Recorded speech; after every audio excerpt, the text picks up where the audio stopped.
Bismillahirrahmanirrahim. Assalamualaikum warahmatullahi wabarakatuh dan salam sejahtera.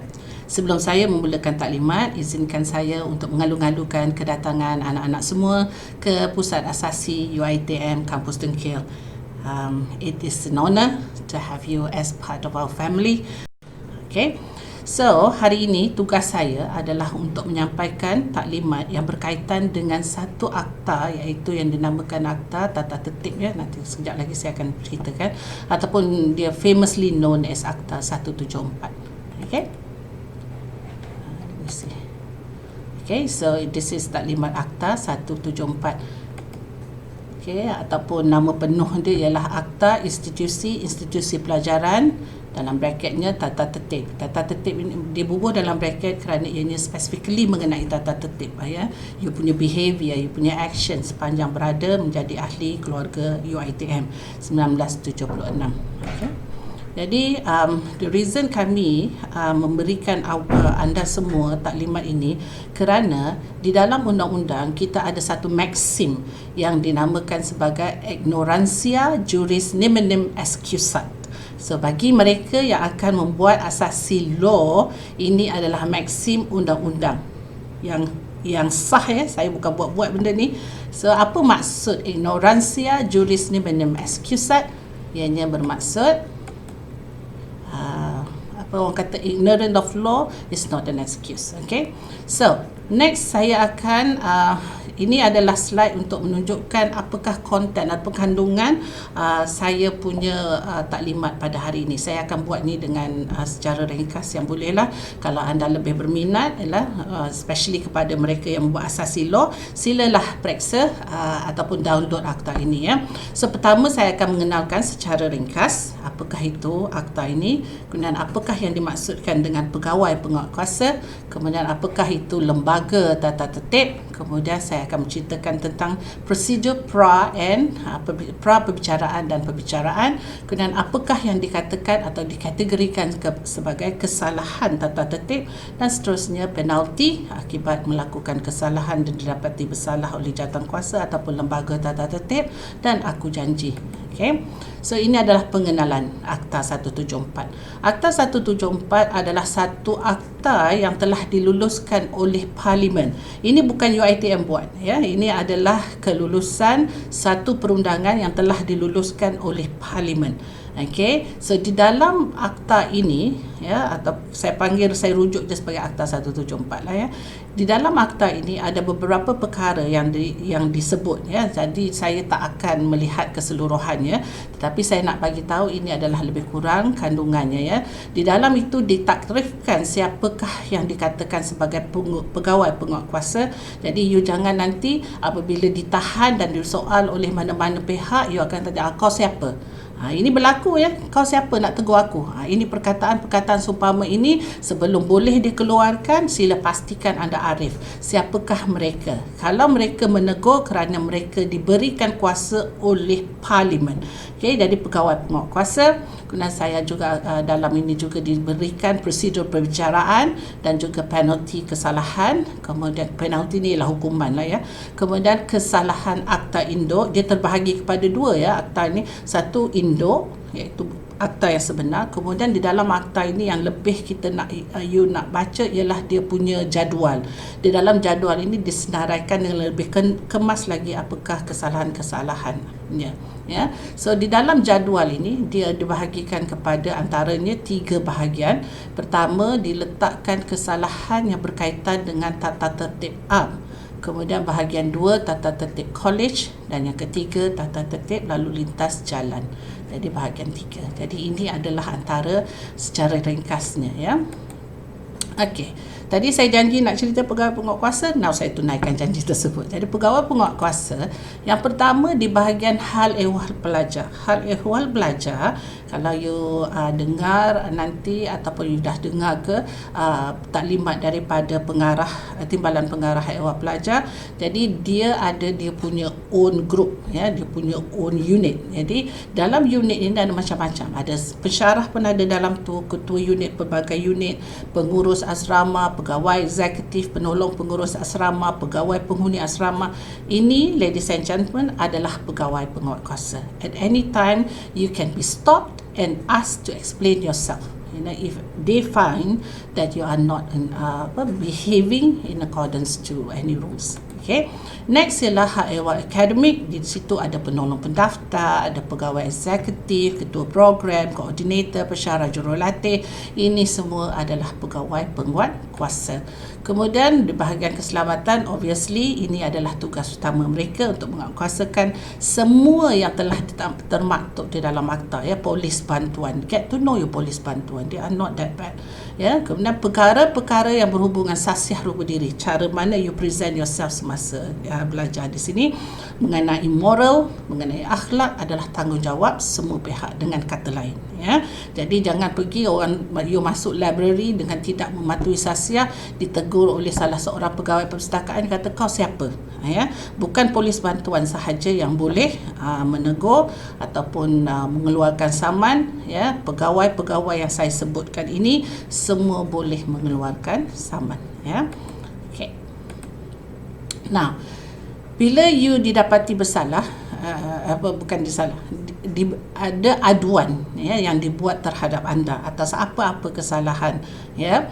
Jadi anda mungkin you will find yourself, ya, in front of a group of orang kata panel, ya, dan panel ini kita panggil sebagai, saya kata tadi, ialah lembaga tata tertib UiTM. Ini adalah lembaga yang dilantik oleh Vice Chancellor, ya.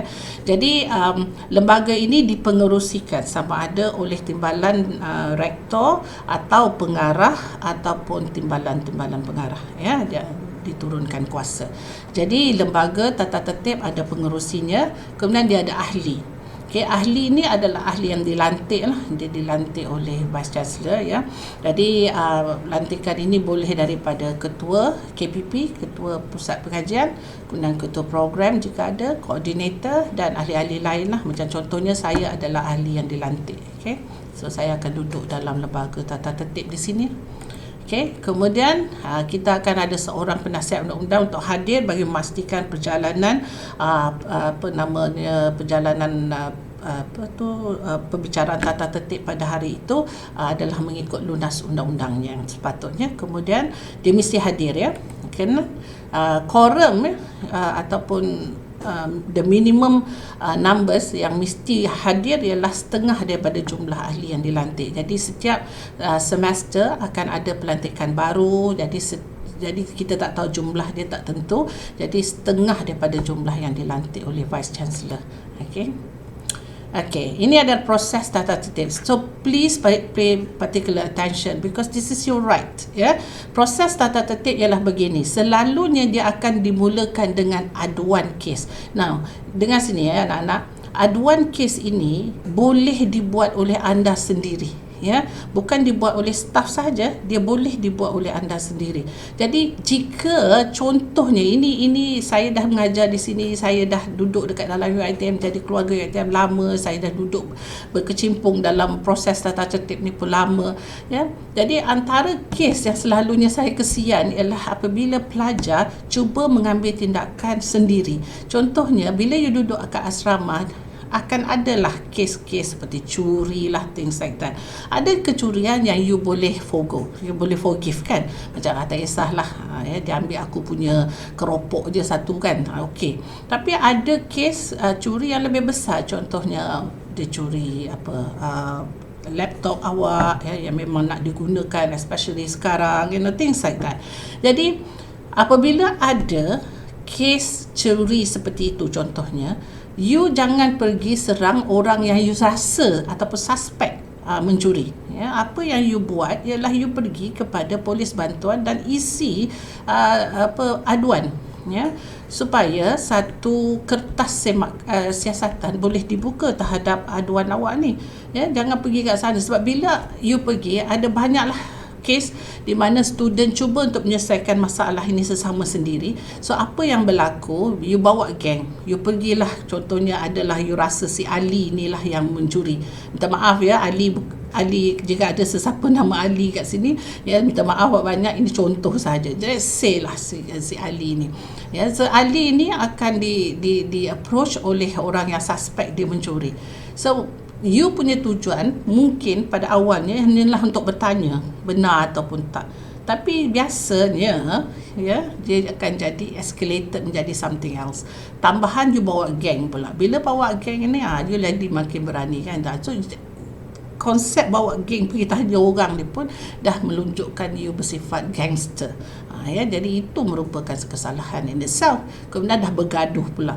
Jadi dia instead of orang tu mencuri barang you pula yang dikenai tata-tata. Jadi cara yang baik ialah untuk you membuat aduan pertama kali. Kalau you tak berapa pasti nak pergi polis bantuan, jumpalah pensyarah ke, kalau you rasa comfortable, ataupun mana-mana pegawai asrama ke, jadi akan dibawa kepada pihak yang tertentu dan kita akan buka aduan ini dan seterusnya kita akan siasat. Jadi bila kita siasat atau polis buat bantuan siasat, dia akan ada dua result lah. Sama ada hasil siasat tu didapati tiada kes, maka gugur, ataupun ada kes. Bila ada kes, inilah proses seterusnya. Jadi apa proses seterusnya? Ini. Pertama, kalau kita rasakan bahawa hasil siasatan ini perlu penjelasan yang lebih sebelum dibawa ke tata tertib, kita akan minta you keluarkan satu surat tunjuk sebab. Ya, kata ada aduan terhadap anda, sila berikan sebab mengapa anda tidak dibawa ke tata tertib. Jadi bila dapat surat tunjuk sebab, jangan ignore, jangan buatlah ambil lewa je tulis. Ya, kerana apa? Jika kami tak percaya dengan surat tunjuk sebab awak ni, dia akan pergi kepada pembicaraan. Ya, jadi pihak UiTM boleh meminta, ni boleh, ya. Inilah masalahnya bila tulis WhatsApp selalu ni, minta surat tunjuk sebab sebelum perbicaraan ditetapkan. Okey.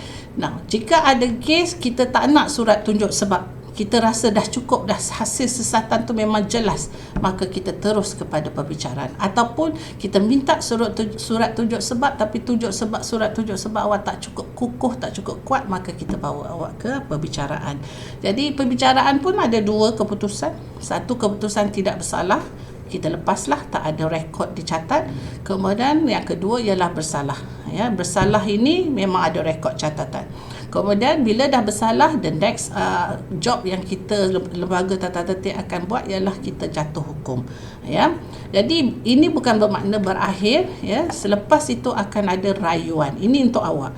Ya, ini hak ni. Ya, so berayulah jika you rasa you telah orang kata tidak berlaku ketidakadilan ke apa benda lah, you rasa tak puas hati, ataupun orang kata denda yang kita beri terlampau tinggi, ataupun hukuman yang kita beri terlampau strict ke apa benda, bolehlah merayu dalam masa 14 hari dari tarikh jatuh hukum. Okey, proses perbicaraan, prosedur perbicaraan. Perbicaraan ada dua. Ya, so pertama kita ada proses pra perbicaraan, kemudian kita ada proses perbicaraan, iaitu perbicaraan ini pun ada dua cara, sama ada you hadir sendiri, diminta hadir sendiri, ataupun anda boleh memohon untuk membuat representasi bertulis. Ini hak, ya, dan ini ada dalam akta. Jika contohnya anda didapati bersalah meniru di dalam peperiksaan, ini jika ada peperiksaan, ya, jadi didapati meniru, dan anda waktu ini berada contohnya di Sarawak ataupun di Sabah ataupun jauh lah, ya.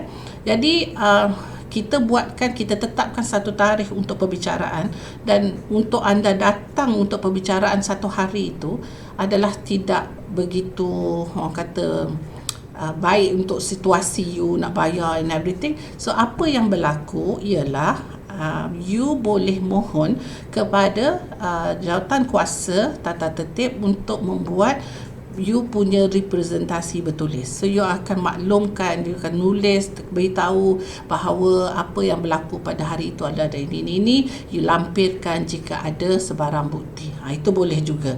Ya, selalunya kita akan minta you hadir. Okay. Alright. Ini pra perbicaraan, ya. Prosedur pra perbicaraan. Tak kiralah you nak buat cara hadir ataupun cara representasi bertulis, semuanya akan bermula dengan pra perbicaraan. Jadi kita akan keluarkan surat pertuduhan. Jadi dalam notis pertuduhan ini kita akan adalah maklumat pelajar, nama, matric number you daripada mana. Kemudian kita akan letakkan di situ fakta kes yang kita dapat daripada pihak yang menyiasat, contohnya polis bantuan.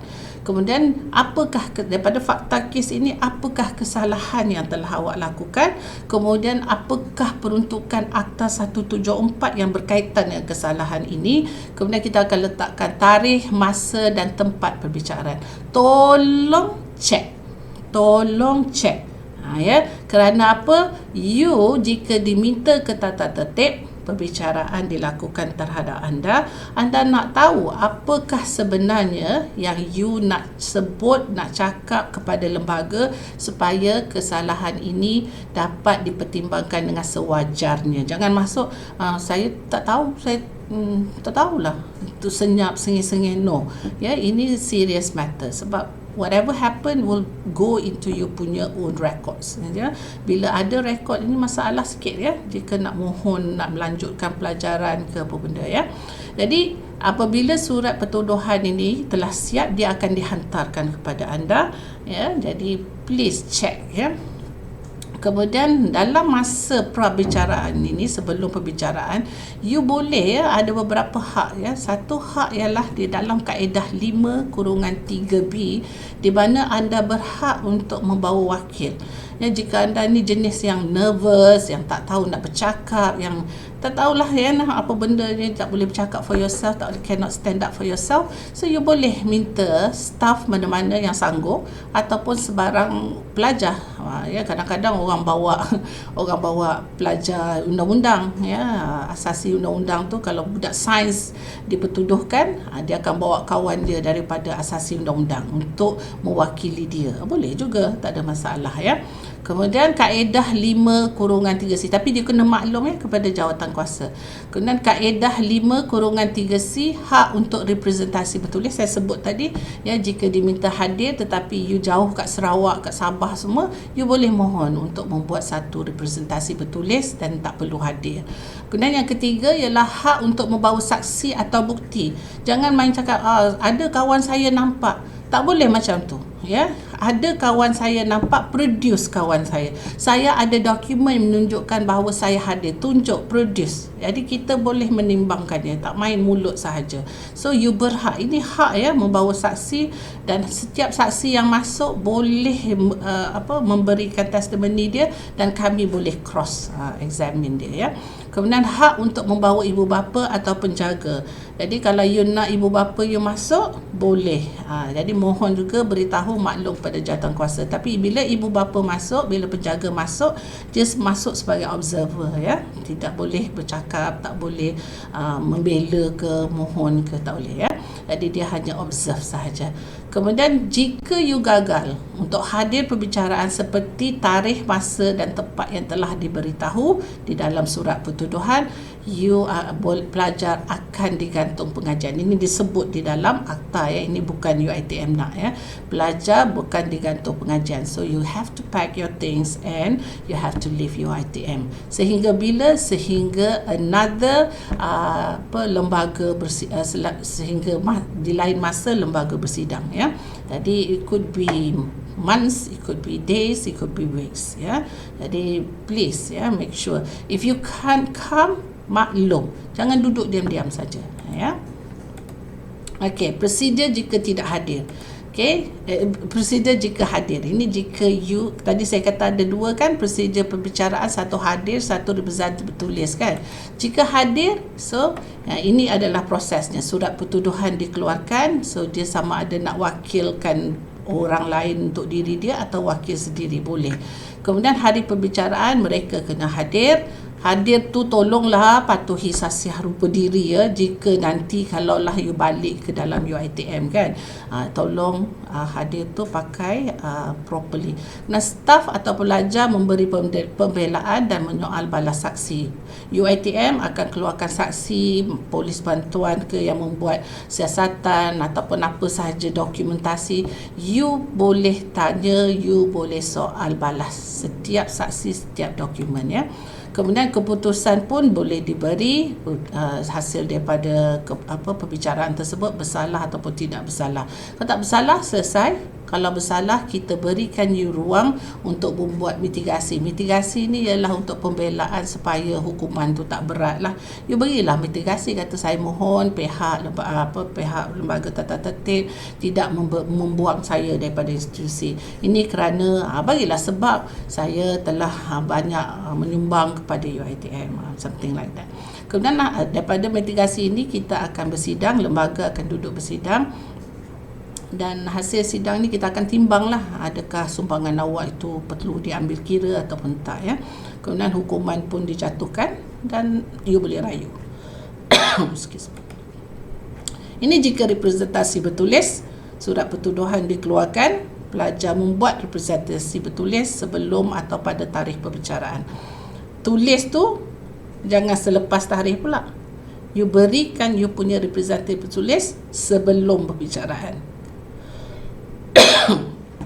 Okey, kerana apa? Lembaga nak meneliti representasi ini. Okey. Jadi, sertakanlah semua bukti. Senang je. So, kita buat keputusan. Kemudian, jika keputusan bersalah, kita bagi you lagi ruang untuk menulis mitigasi. Mitigasi ni again, kenapa perlu kita kurangkan hukuman, things like that.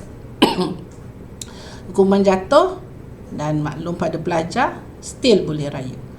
Senang je. Okay. So, bila dapati bersalah, obviously, mestilah dihukum. Inilah hukuman-hukumannya. Okay.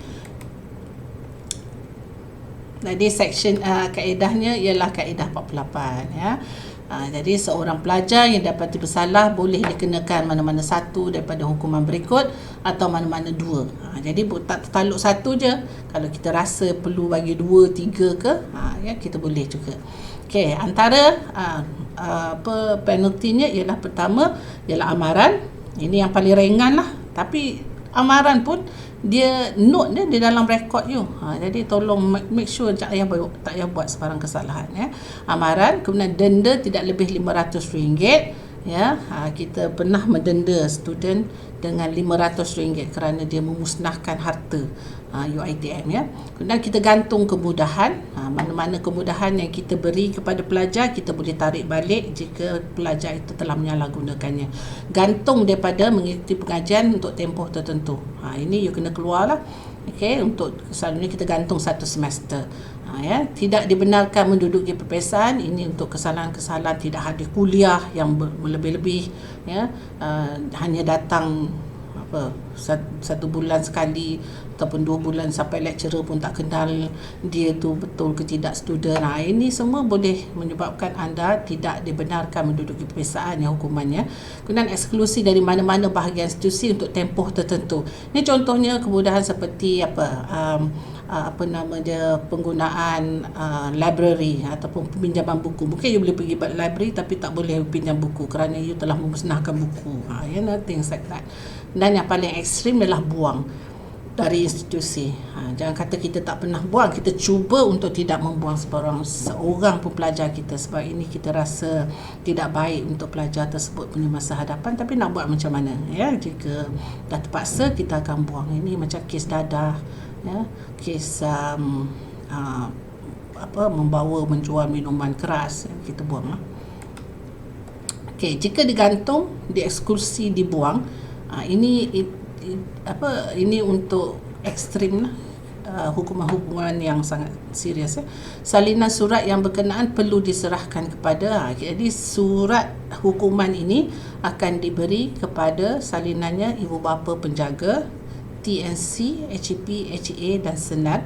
dekan fakulti, pengarah kampus, bahagian rekod pelajar. Ini saya kata ni, ya, dan convocation, peperiksaan, keselamatan, pengetua kolej, perpustakaan dan majikan sekiranya cuti belajar. Ini tak termasuk awak lah ni. That is why cuba untuk tidak melakukan kesalahan. Kerana jika masuk dalam rekod ini duduk kat mana? Dengan rekod pelajar. So jika you mohon nak lanjutkan pelajaran, dia orang akan lihat ni rekod pelajar. Budak asasi mesti ada rekod pelajar dengan UiTM. Jadi dia akan lihat jika ada kesalahan yang dibuat yang mana anda telah digantung, dieksklusi, dibuang, ini yang menjadi masalah. Memang you tak dapat masuk balik lah. Cuba, ya, kalau seboleh mungkin, ya. Okey, ini saya nak sebut mengenai kesalahan-kesalahan lah, ya. Okey, kesalahan dan hukuman ini yang berkaitan dengan kuliah, ya. Sectionnya ialah section 4, ya. Seorang pelajar wajib menghadirkan diri ke kuliah kecuali dengan kebenaran pihak berkuasa. Saya faham, ya, ada pelajar mengatakan bahawa dekat universiti ni, saya ingat universiti tidak perlu adalah no. Ya, tak payah nak saya ingat. Saya beritahu awak sekarang, ya. Section 4 of Akta 174 mewajibkan. Jadi setiap anda wajib hadir diri ke kuliah mengikut jadual yang telah dikeluarkan oleh pihak hal ehwal akademik. Jadi jika anda gagal menghadirkan diri lebih daripada 20% tanpa sebab yang munasabah, inilah yang tadi hukuman dia, ya, mungkin tidak dibenarkan menduduki peperiksaan akhir, dan grade untuk subjek yang you tak hadir itu akan diberi F atau gagal dengan status ZZ. Jadi dia akan affect you punya result, ya. Jadi kalau you tak nak hadir, make sure you inform kepada pensyarah. Kalau pensyarah believe you punya alasan tak hadir itu, okey lah. Kalau believe, kalau dia tak believe, dan dia akan count. Jadi 20% dia punya tanggungjawab sebagai pensyarah untuk maklumkan, ya, kepada pihak yang berkenaan. Okey, wajib di UiTM, wajib. Okey. Kemudian ada lagi lah kesalahan kuliah yang lain. Contohnya tidak hadir kuliah, tutorial, co-curriculum. So anda nanti akan diberikan kelab kan. Jadi anda kena hadir juga tu. Tak hadir tu mungkin satu hari tak hadir RM50 ke denda. Ya. Lewat hadir pun sebenarnya merupakan kesalahan. Bila kita kata wajib hadir, you kena wajib hadir pada masa yang ditetapkan, bukan hadir anytime. Ya, kalau start pukul 8, you hadir pukul 9, itu bukan maksud hadir, ya. So lewat hadir juga merupakan kesalahan. Boleh dibawa ke tata tertib. Tapi you dekat dalam institusi UiTM ini, saya tak pernah lah ada seorang lecturer pun yang bawa student kerana lewat hadir, ya. So dia orang very forgiving. You know, all you have to do is pay little respects, ya. So tanda tangan untuk orang lain. Antara benda yang kita buat dekat sini, kalau you datang face to face lah, ya, ke kuliah, anda akan diberikan satu list of attendance. So setiap daripada you akan sign. Jadi let's say you punya BFF tak hadir, you sign untuk dia. Sayang, itu adalah satu kesalahan, ya, yang sangat berat, tanda tangan untuk orang lain, ya. Denda ni denda besar, ya. Guna telefon bimbit dalam kuliah, ya. Tak boleh tengok mesej ke apa benda, ya. Itu sebenarnya, kecuali dibenarkan lah. Kalau dalam kelas saya, memang saya minta you guna telefon bimbit untuk apps yang tertentu, ataupun untuk gunakan dictionary ke, you know, things like that. Ini yang penting. Menipu sijil sakit, memang kita gantung. Kalau sijil sakit you dapat itu 1 hari, you letak itu 11 hari, memanglah kena. Okey. Kemudian kesalahan peperiksaan, ya. Kesalahan peperiksaan yang pertama yang sangat popular di dalam UiTM ini ialah bawa nota ke Dewan Peperiksaan. Dengar, ya, bawa nota. Akta tidak sebut nota apa.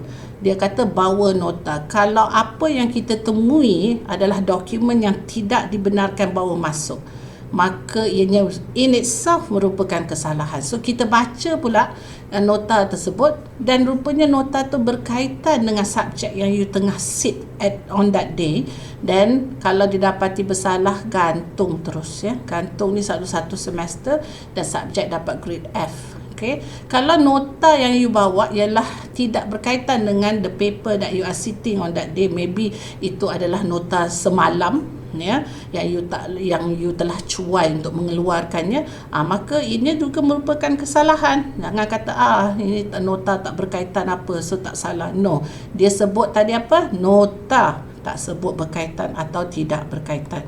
So amaran dan denda. Ya. Kemudian another thing ialah menyamar calon dekat UiTM Dengkil ni tak ada lagi lah ya, yang menyamar calon yang ini. Ni yang saya nak sebut. Meniru ni kami pandang serius lah ya, sebagai seorang yang sebagai institusi yang nak melahirkan seorang profesional ya, kita tak mau ni meniru ni. Jadi peperiksaan, jika you meniru dalam periksaan memang kita buang ya. Jika meniru dalam ujian kita gantung, meniru ataupun kalau tak serius sangat denda ya. Kalau dos yang ada tugasan makmal bengkel ke apa benda, gantung atau denda. Ini plagiat maksudnya you cut paste. Ini perbuatan yang sangat tidak profesional. You cut paste kerja orang dan jadikan, macam contohnya saya suruh buat assignment dan you pergi masuk Google dan you jumpalah satu artikel, you ambil artikel itu, you masukkan and then kononnya is yours. Bila you nak guna boleh, tak ada masalah, gunalah artikel tersebut, tetapi make sure you acknowledge bahawa ini adalah artikel mana, dapat kat mana. Itu tak ada masalah. Ni yang ambil tanpa acknowledge the actual writer, the real writer ya. So jika dapati bersalah boleh gantung ya, boleh juga didenda. Okey. Peraturan yang lain ya, ini kalau you seorang perokok ya, isap paip ke cerut ke ya, cerut ke curut ya, memiliki ataupun menghisap ya, amaran ataupun denda ya. Kemudian jual edar memang kita denda lah ya. So kalau you nak merokok, tolonglah merokok, saya nasihati berhenti. Kita punya pusat kesihatan memang ada program berhenti merokok ya. Tapi kalau you tak boleh, tolong jangan hisap dalam UiTM ni ya. Kemudian judi, ini pun ada ya. Kita pernah polis bantuan pernah tangkap tengah seronok berjudi sesama sendiri ya, kita bawa naik, kita telah mendenda mereka. Kemudian ubat batuk, pil khayal, hidu gam, semua ini memang kita consider sebagai satu serious offence ya, selalunya kita akan gantung ya. Kemudian minuman keras ya, ini bukan minuman yang ada ais semua ni ya, ini seperti alkohol ni ya. Miliki ke, minum ke, edar ke, jual ke, mabuk ke, semua ini kita kira serious offence ya. Dan kita pernah ada kes di sini di mana kita buang ya, kita buang. Okey. Dadah memang buang. Sama ada kita minta dia pergi lapu diri kepada agensi dadah negara ataupun kita buang di sini. Okey. Kemudian jika you nanti adalah mungkin next sem better, keadaan jadi better ya, you akan merasa duduk dekat college di dalam Dengkil ini ya. Jika you berada di dalam college ya, sila patuhi jam keberadaan di dalam college ya. Dia punya curfew ialah 11 malam. Jika you keluar didapati dan ditangkap, boleh didenda ataupun kita halau you keluar sajalah ya. Kemudian lepas tu memiliki, sewa, simpan, tonton, cetak bahan lucah, ini semua kita denda ataupun kita gantung ya.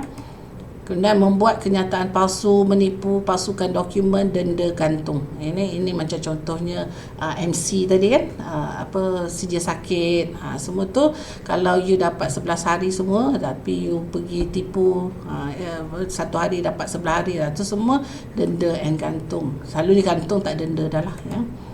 Kemudian mengedar risalah hasutan kepada pegawai tinggi universiti ya, contoh surat layang atau email.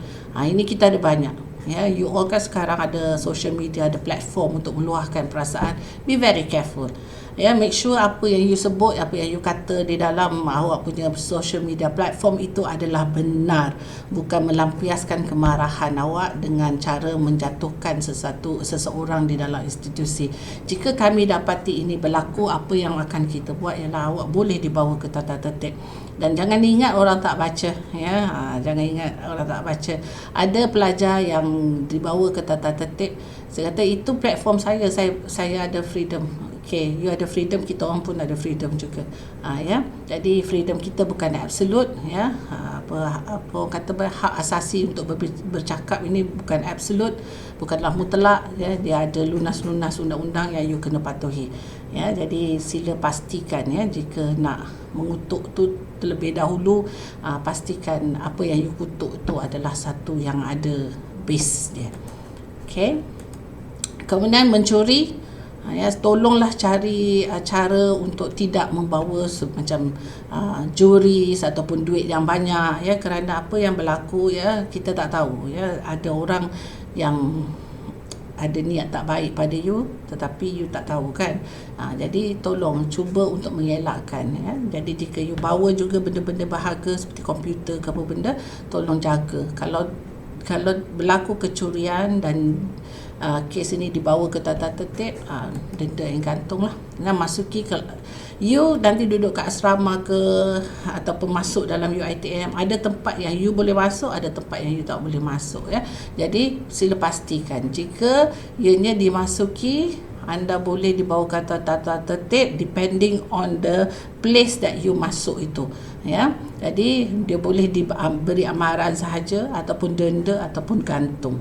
Kita pernah tangkap pelajar siswa berada di dalam hostel siswi di waktu malam.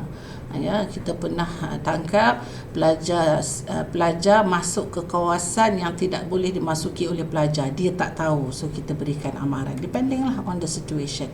Membawa masuk orang luar, ini UiTM adalah restrictive space, ya.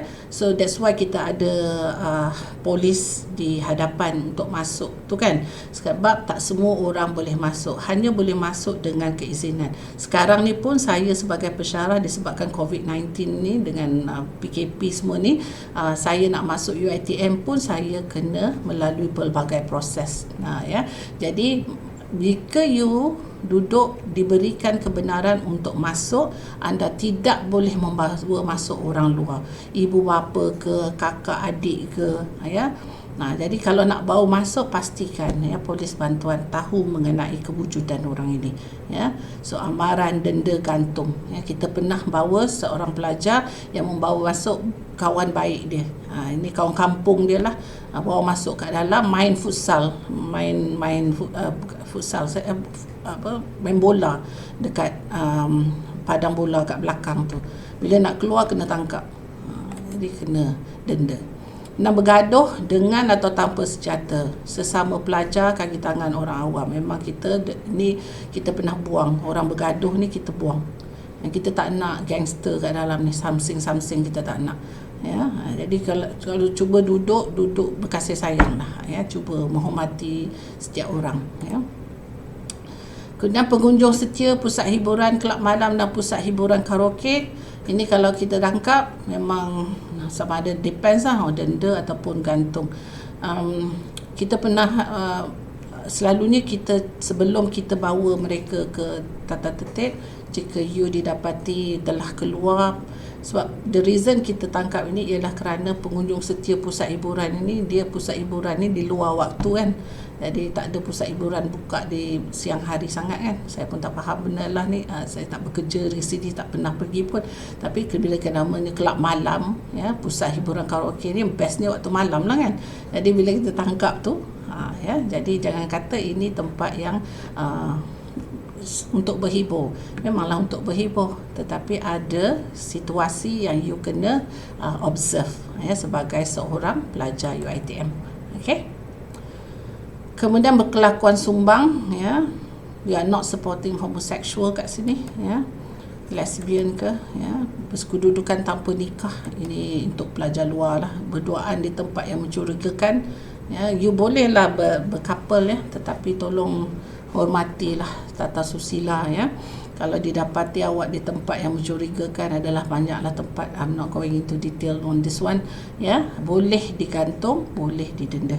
Okey. Kemudian berpegangan, bercium, ya, amaran dan denda. Berpegangan ini, ya, kalau dekat UiTM Dengkil ni kita ada tempat makan, nama dia Anjung Dengkil.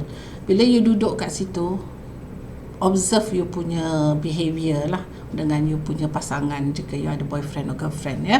Kerana kita cuba untuk respect you punya hubungan, tetapi you respect juga that you punya behavior in public dalam situasi institusi seumpama ini, ya. Tadi jangan duduk terlampau rapat, ya, berpegang-pegangan tangan, badan, ya. Jadi jika ada aduan yang dibuat, bolehlah kita bawa ke tata tertib dan mungkin sampai ke denda lah, ya. Jika you nak tidur, kita pernah ada kes lelaki ini tidur di atas bahu perempuan. Tidurlah dekat tempat meja ke, tak payahlah tidur atas bahu orang lain, ya. Jadi kena hormatlah, ya, orang lain yang berada di sekitar anda.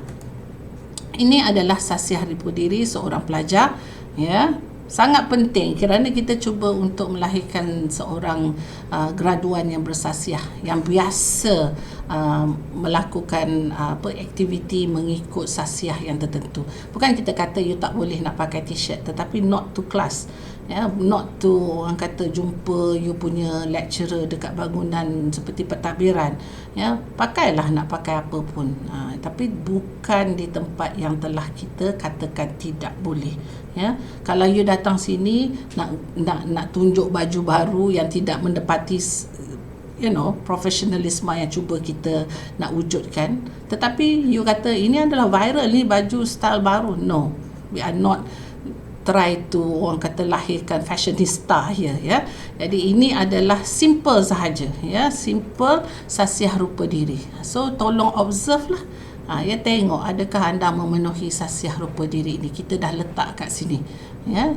Jadi bila you datang, kalau kat rumah kita tak kisah, ya, you nak rambut panjang ke, you nak rambut pendek ke, nak colour ke apa benda, kita tak kisah, ya, nak pakai seluar pendek ke, ya, nak pakai skirt ke, nak pakai t-shirt berkolor bulat ke, tak kisah.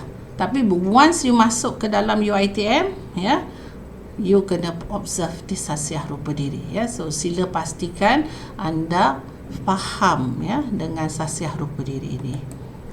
Okey, ini adalah aku janji pelajar, ya. You kena sign ni kan. Jadi aku janji pelajar ini sangat penting kerana bila you sign itu, bila you tanda tangan di dalam aku janji pelajar itu, antara yang you telah berjanji ialah ini: mematuhi peruntukan berkenaan tata tertib am mengikut Akta 174, ya, iaitu tidak merosakkan nama baik universiti. Tidak merosakkan nama baik universiti ni juga jika you melakukan kesalahan di luar, ya, bukan di dalam UiTM, ya. Contohnya you telah didapati bersalah di mahkamah luar atas kesalahan-kesalahan tertentu. Tak kira lah mahkamah syariah ke mahkamah sivil ke, you boleh lagi dibawa ke dalam pembicaraan tata tertib atas kesalahan merosakkan nama baik universiti. Ya, kerana ini you dah sign, you dah janji dah pada kita, ya, tidak merosakkan ketenteraman, akhlak, kesopanan atau tata tertib. Ya, that's why kita minta you to respect each others, ya, hidup berkasih sayang, ya, kerana you dah janji ni. Kena patuh peruntukan berhubung kehadiran ke kuliah, perhimpunan, penerbitan, aktiviti pelajar, larangan berjudi, minuman keras, dadah, racun dan sebagainya. Dan sebagainya ini adalah sama ada yang diperuntukkan di dalam akta ataupun notis yang dikeluarkan oleh UiTM. Sila bacalah, from time to time akan ada notis yang dipostkan, ya. Jadi tolong baca notis-notis ini kerana notis ini sangat penting. Okey. Sekejap. Alright. Jadi saya mengakhiri saya punya taklimat ini, ya, dengan selamat belajar, ya, selamat belajar dengan selamat, dan moga kita tak berjumpa lah di dalam tata tertib. Dan bagi mereka yang akan menduduki ataupun to proceed to asasi law, you might see me and say hello, ya. Nanti kita akan jumpa sebab saya akan mengambil salah satu subjek untuk student baru, student part 1, ya. Jadi mudah-mudahan anda dapat sesuatu yang positif sepanjang anda berada di sini, dan saya menggalakkan untuk anda melibatkan diri secara positif menyumbang kepada institusi. So, terima kasih di atas attention dan bye.